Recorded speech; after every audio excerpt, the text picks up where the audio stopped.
বাংলাদেশে বেশ কয়েকদিন ধরেই চলছে ভারত বিদ্বেষী উস্কানিমূলক মন্তব্য। কেউ বা ডাক দিচ্ছেন কলকাতা দখলের। আর এবার নয়া সংযোজন, বাংলাদেশ ন্যাশনালিস্ট পার্টি বিএনপির এক নেতা ঢাকার নয়াপল্টনে একটি সভা থেকে বাংলা, বিহার, উড়িষ্যা দখলের ডাক দিয়েছেন। আমরা আমাদের বিভিন্ন শক্তি, ভারতের শক্তি নিয়ে আমরা এটাই বলবো যে ঠিক আছে, তোমরা যদি চট্টগ্রাম দাবি করবে কি কারণে, তোমরা যদি ওইটা দাবি করতে পারো তাহলে আমরাও দাবি করবো আমাদের নবাব সিরাজউদ্দৌলার বাংলা, বিহার, উড়িষ্যা ফেরত দাও আমাদেরকে। ইদানিংকালে বাংলাদেশের বিভিন্ন অংশ থেকে ভারত বিদ্বেষী মনোভাবের পরিপ্রেক্ষিতে পশ্চিমবঙ্গের মুখ্যমন্ত্রী মমতা ব্যানার্জি বিধানসভায় দাঁড়িয়ে স্পষ্ট ভাষায় হুঁশিয়ারি দেন। ভারত বিদ্বেষী সেই সব নেতাদের উদ্দেশ্যে বলেন, এটা ভাববার কোনো কারণ নেই যে আমরা বসে বসে ললিপপ খাবো। উল্লেখ্য, সাম্প্রতিককালে এক শ্রেণী মৌলবাদীদের প্রত্যক্ষ মদতে ভারতের জাতীয় পতাকার অবমাননা করা হয় বাংলাদেশের বেশ কিছু শিক্ষা প্রতিষ্ঠানে। এর পাশাপাশি চিন্ময় কৃষ্ণ দাস সহ সন্ন্যাসীদের নিঃশর্ত মুক্তির দাবিতে ও সে দেশের সংখ্যালঘু সম্প্রদায়ের মানুষের উপর অত্যাচারের প্রতিবাদে পশ্চিমবঙ্গ, আসাম, ত্রিপুরা ও ভারতের বিভিন্ন রাজ্যে সনাতনী ঐক্য পরিষদ, অখিল ভারত হিন্দু মহাসভা, বিজেপি, কংগ্রেস, সিপিআইএম সহ বিভিন্ন রাজনৈতিক দলগুলি প্রতিবাদে সোচ্চার হয়েছে। কয়েকদিন আগেই মমতা ব্যানার্জি কেন্দ্রীয় সরকারের কাছে বাংলাদেশে শান্তিরক্ষা বাহিনী পাঠানোর আবেদন জানান।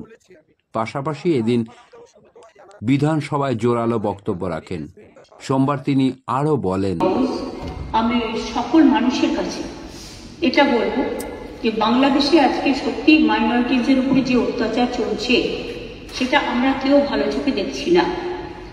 এবং কেউ আমি এখনো মনে করি দাঙ্গা কখনো হিন্দু করে না, দাঙ্গা কখনো মুসলমান করে না, দাঙ্গা কখনো শিখ করে না, দাঙ্গা কখনো খ্রিস্টান করে না।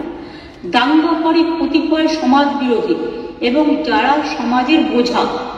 সুতরাং এই ব্যাপারটিকে এই অ্যাঙ্গেল থেকে দেখে আমরা সবাই যেন এমন কোনো মন্তব্য না করি যাতে আমাদের কোনো রকম পরিস্থিতি বাংলায় এটাকে নিয়ে খারাপ হয়।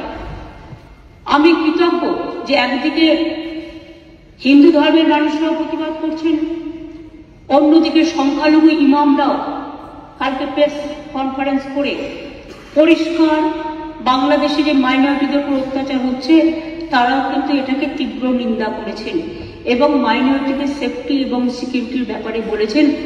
এটা বাংলায় প্রথম, যারা মনে রাখবেন এটা আমাদের ধর্মনিরপেক্ষতার একটা প্রধান একটা স্তম্ভ এবং আমি সকলকে এই জন্য অভিনন্দন জানাচ্ছি। আমাকে অনেক সংখ্যালঘু সম্প্রদায়ের অনেকে বলেছিলেন যে আমরা মিছিল করতে চাই, প্রতিবাদ করি। আমি বলেছিলাম না, মিছিল করলে অনেকে তো আছে জানে না, এই সময় সুযোগ নেয় রাজনীতি, আবার একটা দাঙ্গা লাগিয়ে দেবে।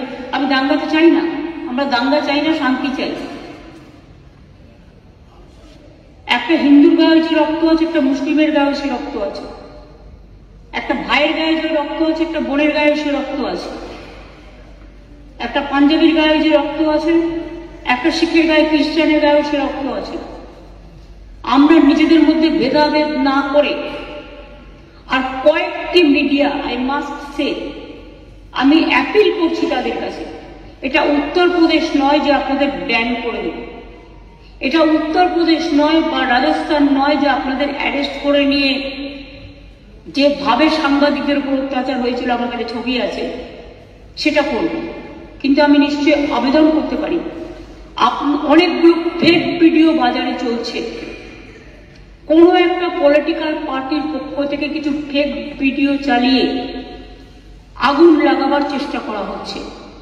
প্লিজ দয়া করে, অনুগ্রহ করে উভয় সম্প্রদায় এর থেকে বিরত থাকুন।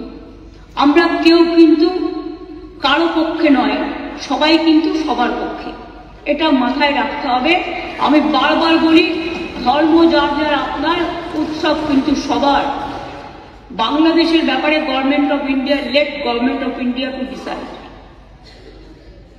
এখানে আমরা যেন কেউ অতিরিক্ত কথা না বলি এবং অতিরিক্ত কথা বলে পরিস্থিতিটা নষ্ট না করি। যারা ভাবছেন এটা নিয়ে রাজনীতি করবেন তারা জেনে রাখুন, ওটা করতে গেলে আপনার রাজ্যেরও ক্ষতি হবে, ওখানেও যারা আমাদের বন্ধু বান্ধবরা আছে, ভাই বোনেরা আছে, তাদেরও ক্ষতি হবে। আমরা এটা চাই না। গভর্নমেন্টের কতগুলো পলিসি আছে, যেমন এক্সটার্নাল অ্যাফেয়ার্স পলিসি, এটা গভর্নমেন্ট অফ ইন্ডিয়ার ভাগ্যে পড়ে, আমাদের নয়, ওদের জুরিসডিকশনে পড়ে। অনেকে ওপার বাংলা থেকে এপার বাংলা আসতে চাইছে, কিন্তু তারা ঢুকতে পারছে না। আমাদের কোনো আপত্তি নেই, কিন্তু সেখানে বর্ডার সিকিউরিটি ফোর্স দায়িত্ব নিয়েছেন, তারা আসতে দেবে কি দেবে না এটা তাদের ব্যাপার, সেই নিয়েও আমি কোনো কটু মন্তব্যে যাব না। কিন্তু যাদের টাকা আছে, পয়সা আছে, ভিসা আছে, পাসপোর্ট আছে, তারা তো প্লেনে চলে আসছে। প্লেন তো আসছে, প্লেন তো চলছে, ট্রেন তো চলছে, কিন্তু গরিব মানুষগুলো যাদের কাছে হয়তো কিছু নেই, তারা আসতে গেলে পারছে না, তারা বাধা পাচ্ছে বিএসএফ এর কাছে। আমাদের হাতে কিন্তু বর্ডার নেই, এটা মাথায় রাখবেন। তাই আমি সবাইকে বলবো, এমন কোনো কথা যাতে আমরা না বলি, যাতে কোনো আমাদের পক্ষও নয়, এ পক্ষও নয়, ও পক্ষও নয়। আমি সবাইকে আবেদন করছি যাতে কোনো অতিরিক্ত কোনো প্ররোচনা সৃষ্টি হতে পারে। আমি যতদূর জানি কালকে ফরেন সেক্রেটারি যাবেন বাংলাদেশে, আজকেই যাচ্ছেন, কালকে ওদের মিটিং আছে। সুতরাং লেট দেম ডিসাইড। এই ব্যাপারে আমি পরিষ্কার বলি, এক্সটার্নাল অ্যাফেয়ার্স এর ব্যাপারে উই নেভার ইন্টারফেয়ার। আমাদের দলের পলিসি হচ্ছে, এবং আমাদের সরকারেরও, আমরা সবসময় এই ব্যাপারে গভর্নমেন্ট অফ ইন্ডিয়ার যে গাইডলাইন্স দেয়, এক্সটার্নাল অ্যাফেয়ার্স যে গাইডলাইন্স দেয়, এটা কিন্তু আমরা মেনে চলি। তাই আপনাদের সবাইকে অনুরোধ করব, আসুন আমরা এমন একটা পরিবেশ সৃষ্টি করি যাতে এপার বাংলা দেখিয়ে দেবে যে আমরা ভারতবর্ষ, আমাদের জাতীয়তাবোধ, আমাদের দেশাত্মবোধ, আমাদের মমত্ববোধ, আমাদের স্নেহবোধ, আমাদের ধন ধান্যে পুষ্পে ভরা আমাদের এই বসুন্ধরা, তাহার মাঝে আছে দেশ এক সকল দেশের সেরা, সে যে স্বপ্ন দিয়ে তৈরি, সে যে স্মৃতি দিয়ে ঘেরা। এমন দেশটি কোথাও খুঁজে পাবে না কো তুমি, সকল দেশের সেরা, সেদের মোদের জন্মভূমি। এই জন্মভূমিকে আপনারা প্রতিপালন করেছেন, জন্মেছেন এই মাটিতে, এই মাটিটাকে সমৃদ্ধ করুন, ভালোবাসুন, এবং যদি কেউ বিচ্ছিন্ন করতে আসার চেষ্টা করে তাকে প্রতিরোধ করুন, এবং সেক্ষেত্রে বাঁধ ভেঙে দিতে হবে।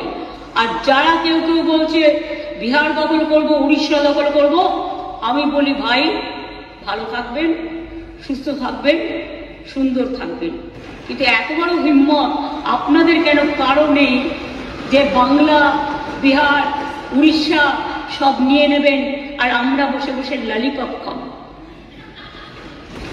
এটা ভাববার কোনো কারণ নেই। আমরা যথেষ্ট সচেতন নাগরিক এবং আমরা যথেষ্ট সক্রিয়, কিন্তু আমরা ধৈর্যের পরীক্ষা দিই। তার কারণ এটা আমরা রবীন্দ্রনাথ ঠাকুরের কাছে শিখেছি যে আগুনের পরশমণি ছোঁয়াও প্রাণে, এই জীবন পূর্ণ করো, এই জীবন পূর্ণ করো, এই জীবন পূর্ণ করো। তাই আমি মনে করি ভারতবর্ষের অখণ্ড আমাদের সকলের অখণ্ড, এবং আমরা সবাইকে রক্ষা করব। এটাই আপনাদের সকলকে আমি আবেদন জানিয়ে গেলাম। যেহেতু হাউস চলছে, লোকসভাতেও আমাদের মেম্বাররা নিশ্চয়ই আলোচনা করবেন সুযোগ পেলে। কাজে যিনি গেছেন ক্যাবিনেট সেক্রেটারি, আমরা আশা করি তার দৌত্য সফল হোক, শান্তি ফিরে আসুক। বাংলাদেশের রাজনীতির সাথে আমাদের রাজনীতির সম্পর্ক নেই। ওরা কে কি রাজনীতি করবে সে নিয়ে আমরা কোনো কথা বলতে চাই না, কিন্তু আমাদের দেশের যে ধর্ম নিরপেক্ষতা, যে গণতন্ত্র, যে সংবিধান, আমরা যেন সেটাকে মেনে চলি। আমরা যেন অন্য কোনো উস্কানিতে উস্কানি না দিই, এটুকুই আমার আবেদন। অনেক ধন্যবাদ স্যার এই টাইমটা আমায় দেওয়ার জন্য।